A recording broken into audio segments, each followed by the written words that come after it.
Plaintiff LaDerrick Simpson and his husband Amani Lewis were friends with the defendant, and they say he often performed as a female impersonator at a gay bar. LaDerrick says he hired the defendant to cater their wedding reception, but not only did the defendant show up late, but he also damaged their cake, so they're suing. Defendant Nicholas Mayweather says on the way to the event, he got a flat tire and tried to call LaDerrick to let him know, but LaDerrick didn't answer the phone. Nicholas admits that he was late, but insists it was out of his control, and therefore he shouldn't have to pay. All rise. This court is now in session. The Honorable Judge Greg Mathis presiding. You may now be seated. Start with you. Your Honor, I met Mr. Nicholas back in 2010. Me and Nicholas became great friends. I met him, he was a performer at a local gay club.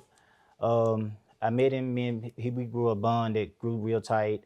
We later progressed our relationship. We went to school together. Performer meaning? He was an entertainer. He was a female impersonator, okay. Yeah, at a local gay bar, in which I used to always go there from time to time to tip him, and So they're not only held at local gay bars, right?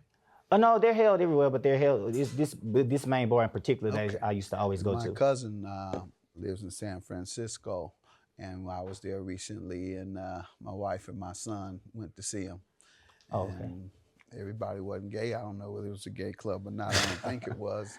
I Well, don't think everybody was gay, so I got hugged up with his girlfriend. So I don't know, but just wanted to clarify, and I thought maybe I'd be able to take pride in saying I've been to a gay club before. right. So that folks will know it's nothing wrong. Go ahead. But yeah, I had met him at a bar, and me and him had grew a relationship and a strong friendship. We later on went to culinary art school together, in which he continued, and I stopped to go for nursing school. My husband, who's now, was already planning a wedding for me, in which I didn't know, which I was already planning our anniversary party, which my wedding. Hold on. Yes. He had wedding plans. Yeah, I planned a trip to Vegas. But he might have said no. I know he wasn't gonna say no. We've been together for a long time, so I already knew he wasn't gonna say no. I had planned a trip to Vegas with a couple of friends, and he thought we were going to help somebody else with their marriage, just to be supportive.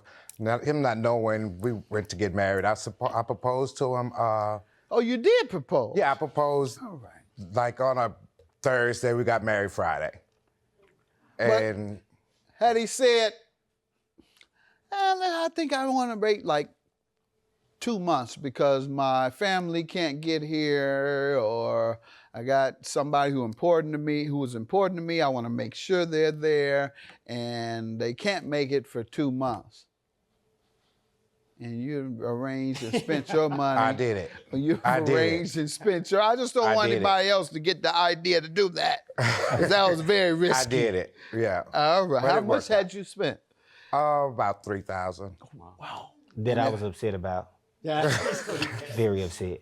Yeah. All right. And it worked out, obviously. Yes, we're still All here. right. Good. Congratulations. Thank you. And let me get some background from you. Okay, Judge Mathis. I met Derek back in 2008. Yes, it was at a club, and we became friends. What's your stage name? Nikita Iman, or as he would call me, Nicolicious. Correct. Go ahead. But Go ahead. we met and we became friends. Went to school in 2010 in culinary arts, which I remained, and he went on to nursing. He wanted to pursue nursing. I later dropped out because I couldn't afford it. So I now just work as a cook, and I cater on the weekends and holidays and stuff like that.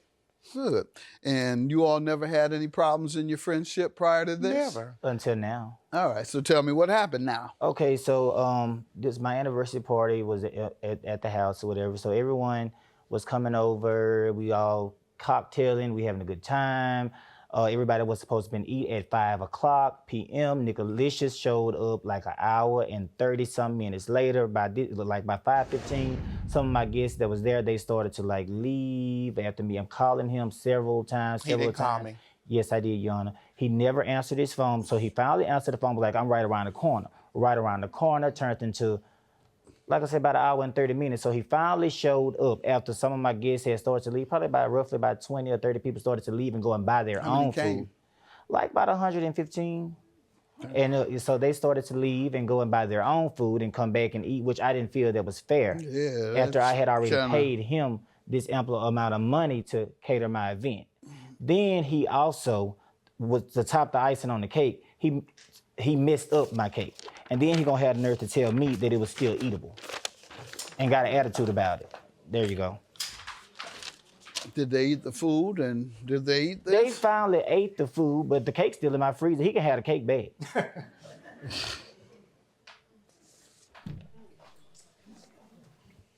Sir, what do you say to this? That's not And what do the you cake, say Your to Honor. the food being an hour and a half late? On the way to the reception, I caught a flat. I tried to call Derek. Derek did not answer, which I understand because, you know, they Your probably... Honor, I did. Which they probably was doing whatever they need to do. I admitted being late, but had he answered the phone, he'd have knew I was being late. Maybe he could send somebody How to come about the get me. facility? Did the facility have phone service? No, How do you know? because it's at their house. They don't have a house phone. They both have cell phones. Oh, okay. It was at the house. I didn't know that. I thought it was at a facility. You had 100 people? was the backyard. It was the 120? backyard. In the backyard? In the backyard. Okay, got it. All right, that's understandable. I'm thinking the inside.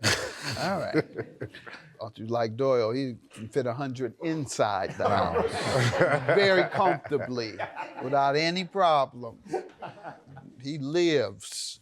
We were just talking. What were we talking about out there? Talking about Hawaii. Yeah, he and his wife are going to Hawaii, and in the upcoming weeks, and me and my wife are going to Detroit. I mean, people spend their money how they want, or they make it is how they want. So he lives, so 100 people easy. Everybody was supposed to eat at 5 o'clock p.m. Nicolicious showed up like an hour and 30-some minutes later. Then he also, to top the icing on the cake, he messed up my cake. And then he gonna have the nerve to tell me that it was still eatable. The cake's still in my freezer. He can have the cake back. Plaintiff Laderick Simpson and his husband, Amani Lewis, hired the defendant to cater their wedding reception, but he showed up late and damaged their wedding cake. The amount was how much? $500? $500. And you want it all back? I deserve it all back because I still had food left over from when people left that he's supposed to have been there on time, which How much he did was not. the cake? The cake was a gift, Your Honor. That was not in the contract. All right, but they depended on you for that, right? Yes. And so had they not gotten the gift, their reception would be diminished, right? Yes, sir. That's called promissory estoppel. That's a theory in the law, meaning if someone depends on your gift and without your gift, it causes problems, then it is a contract. So, for example, someone commits, and you all better be careful trying to play big, you commit to a scholarship fund for a kid, and the kid is depending totally on that money that you've pledged to go to college, and you don't come through and the kid doesn't go to college, then those are damages and you're going to have to pay.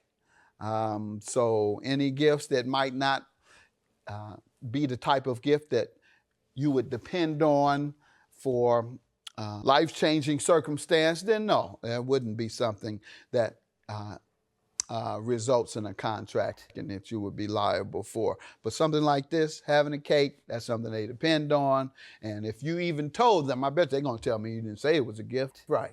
He didn't say it was a gift. You know, I He know didn't that. know nothing about it. And so even if you told them it was a gift, they depended on that, and you provided a faulty gift, which I'm going to rule was part of the contract. How much do you sell this gift for typically? If you were to have sold this, how much would it be? About $65.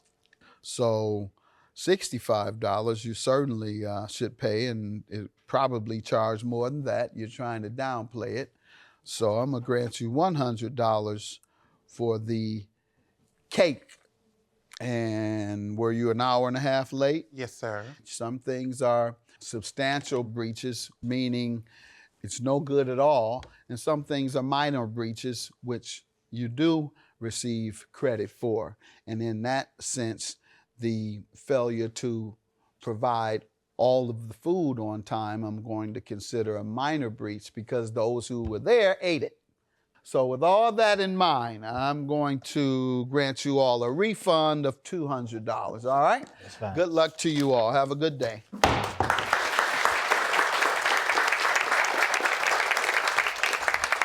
I still want to be your friend, Nicholas. You know, you're a sweet person.